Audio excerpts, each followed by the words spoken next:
तो कोई भी इंसान ना परफेक्ट नहीं होता, उसमें अच्छाई भी होती है, बुराई भी होती है।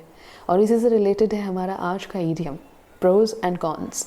कई लोग इसे फ्रेज़ भी कहते हैं, लेकिन हाँ, इस्तेमाल ये बहुत होता है, इतना इस्तेमाल होता है कि ज़्यादातर लोग इसे एज फ्रेज़ ही बोलते हैं और उसे कहते हैं।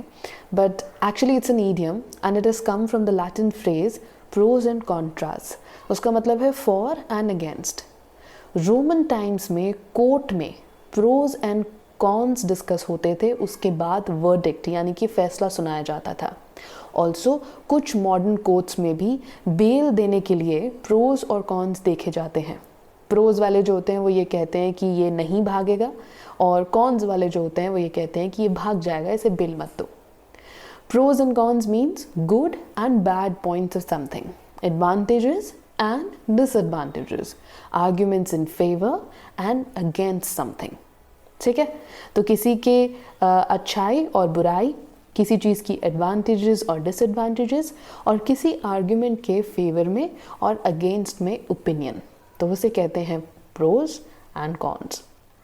हिंदी में बात करें तो प्रोज एंड कॉन्स का मतलब है किसी चीज़ के अच्छे और बुरे बिंदु, फ़ायदे और नुकसान, किसी चीज़ के पक्ष और विपक्ष में तर्क यानी फेवर और अगेंस्ट में आर्ग्यूमेंट्स। समझ आया? नहीं समझ आया तो टेंशन नहीं है, आगे आ रहे हैं एग्जाम्पल्स, और उन एग्जाम्पल्स को देखकर, उनको पढ़कर, उनके मतलब समझकर हम इस ईडियम पर विजय पालेंगे, यानी इसे बेहतर तरीके से समझ लेंगे। वैसे प्रोज और कॉन्स ना हमारी टीचर बहुत इस्तेमाल करती थी, बिकॉज वो हमेशा बच्चों में प्रोज और कॉन्स ढूंढती रहती थी, उनकी परफॉर्मेंस में ढूंढती रहती थी। So it was one of the most used idiom. I am weighing pros and cons of joining the popular mass media firm. तो मैं प्रोज और कॉन्स देख रही हूँ before joining the mass media firm. हमेशा ना प्रोज और cons जो है वो वेइंग वर्ड के साथ यूज़ होता है, मतलब मैं नाप तोल के देख रही हूँ कि मुझे जाना चाहिए, नहीं जाना चाहिए, ये popular mass media firm join करना चाहिए, नहीं करना चाहिए।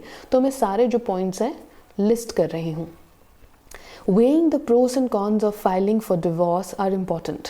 You can share anything with your wife is one. तो pros and cons divorce file करने से पहले ज़रूरी हैं, क्योंकि आप अपनी बीवी के साथ कुछ भी शेयर कर सकते हो, ये एक प्रो है।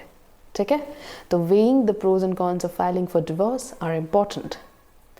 एक और example, There are more cons than pros of having multiple social media accounts. यानी कि प्रोज से ज़्यादा कॉन्स हैं, अच्छाई से ज़्यादा बुराई है ज़्यादा सोशल मीडिया अकाउंट्स होने पर। One of them is that you will be hooked to mindless scrolling during most part of your day.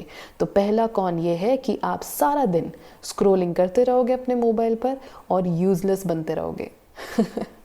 तो कैसा लगा आपको आज का वीडियो, मुझे ज़रूर बताइए। लाइक, शेयर और सब्सक्राइब करना बिल्कुल ना भूलें। Thank you so much for watching.